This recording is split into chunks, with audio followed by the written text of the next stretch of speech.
دن کے 11 بجے ہیں۔ السلام علیکم، یہ ریڈیو پاکستان ہے۔ شہریار احمد سے خبریں سنیے۔ اہم خبروں کا خلاصہ۔ سال 2025-26 کے بجٹ پر بحث کے لیے سینٹ اور قومی اسمبلی کے الگ الگ اجلاس آج پارلیمنٹ ہاؤس اسلام آباد میں ہوں گے۔ خیبر پختونخوا اور سندھ کے مالی سال 2025-26 کے بجٹ آج پیش کیے جائیں گے۔ پاکستان اور متحدہ عرب امارات نے علاقائی امن و خوشحالی کے لیے قریبی روابط برقرار رکھنے پر اتفاق کیا ہے۔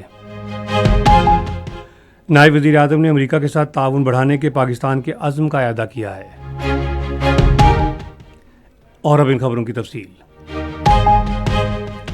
سینٹ اور قومی اسمبلی کے الگ الگ اجلاس آج پارلیمنٹ ہاؤس اسلام آباد میں ہو رہے ہیں۔ قومی اسمبلی میں بجٹ 2025-26 پر عام بحث کی جائے گی۔ سینٹ قانون سازی کے علاوہ سالانہ بجٹ پر مبنی مالیاتی بل 2025 پر قومی اسمبلی کو تجاویز دے گا۔ خیبر پختونخوا اور سندھ کے مالی سال 2025-26 کے بجٹ آج ان کی متعلقہ صوبائی اسمبلیوں میں پیش کیے جائیں گے۔ خیبر پختونخوا کے وزیر خزانہ آفتاب عالم افریدی دوپہر 3 بجے خیبر پختونخوا اسمبلی میں بجٹ پیش کریں گے۔ سندھ میں وزیر اعلیٰ سید مراد علی شاہ، جن کے پاس خزانے کا قلمدان بھی ہے، دوپہر 3 بجے کراچی میں سندھ اسمبلی میں بجٹ پیش کریں گے۔ پنجاب کا بجٹ پیر کو پیش کیا جائے گا۔ پاکستان اور متحدہ عرب امارات نے قریبی روابط برقرار رکھنے اور علاقائی امن و خوشحالی کے مشترکہ اہداف کو آگے بڑھانے کے لیے مل کر کام جاری رکھنے پر اتفاق کیا ہے۔ یہ اتفاق رائے ابوظہبی میں وزیر اعظم محمد شہباز شریف اور متحدہ عرب امارات کے صدر اور ابوظہبی کے فرمانروا شیخ محمد بن زید النہیان کے درمیان ملاقات کے دوران ہوا۔ دونوں رہنماؤں نے باہمی مفاد پر مبنی علاقائی اور عالمی امور پر تبادلہ خیال کیا اور اہم شعبوں میں تعاون کو مزید فروغ دینے کے عزم کا اعادہ کیا۔ وزیر اعظم نے پاکستان اور بھارت کے درمیان کشیدگی کے خاتمے میں تعمیری کردار ادا کرنے پر متحدہ عرب امارات کی قیادت کے تعاون پر تہہ دل سے اظہار تشکر کیا۔ انہوں نے خطے میں امن و استحکام اور مذاکرات کو فروغ دینے میں متحدہ عرب امارات کے مثبت کردار کو سراہا۔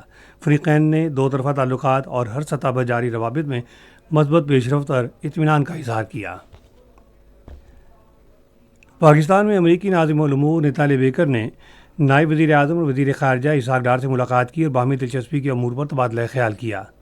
نائب وزیر اعظم نے امریکہ کے ساتھ مشترکہ اہداف کے حصول اور بالخصوص اقوام متحدہ کی سلامتی کونسل میں پاکستان کی رکنیت کی روشنی میں تمام بین الاقوامی فورسز پر تعاون بڑھانے کے پاکستان کے عزم کا اعادہ کیا۔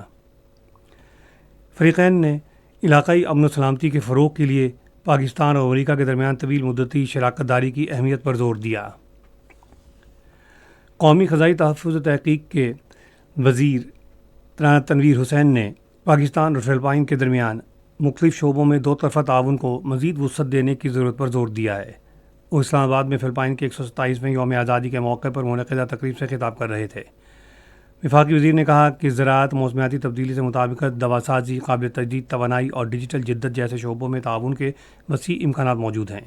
انہوں نے خوراک کے تحفظ اور موسمیاتی تبدیلی جیسے عالمی مسائل سے نمٹنے کے لیے مشترکہ تحقیقی منصوبوں، نجی اور سرکاری شعبوں کے درمیان اشتراک عمل اور ادارہ جاتی تبادلوں کی ضرورت پر زور دیا۔ پاکستان نے کہا ہے کہ تصفیہ طلب مسئلہ جموں و کشمیر علاقائی امن کی راہ میں سب سے بڑی رکاوٹ ہے۔ یہ بات ایڈیشنل سیکرٹری خارجہ عمران احمد صدیقی نے کوالالمپور میں منعقدہ آسیان علاقائی فورم کے اجلاس میں اعلیٰ عہدیداروں سے گفتگو کے دوران کہی۔ ایڈیشنل سیکرٹری خارجہ نے فورم کی توجہ جنوبی ایشیا میں سیکیورٹی کی صورتحال کی طرف مبذول کرائی۔ اسرائیلی فوج نے تہران اور اس کے گرد و نواح میں ایران کی ایٹمی تنصیبات اور عسکری مقامات پر کئی حملے کیے ہیں۔ ایران کی سرکاری خبر رساں ایجنسی ارنا کے مطابق تہران میں کئی زوردار دھماکوں کی آوازیں سنی گئی ہیں۔ ایرانی دارالحکومت میں کئی مقامات پر رہائشی عمارات کو نقصان پہنچا ہے۔ عینی شاہدین اور سرکاری ٹی وی کے نمائندوں نے بتایا ہے کہ انہوں نے متاثرین میں خواتین اور بچوں کی نعشیں دیکھی ہیں۔ بشہر میں ایرانی نتانز ایٹمی پلانٹ پر بھی کئی دھماکے ہوئے ہیں۔ خبریں ختم ہوئیں۔ مزید خبروں اور تجزیے کے لیے آئیے ہماری ویب سائٹ پر radio.gov.pk اور فیس بک کے link radio Pakistan news official پر براہ راست ویڈیو اسٹریمنگ بھی ملاحظہ کیجیے۔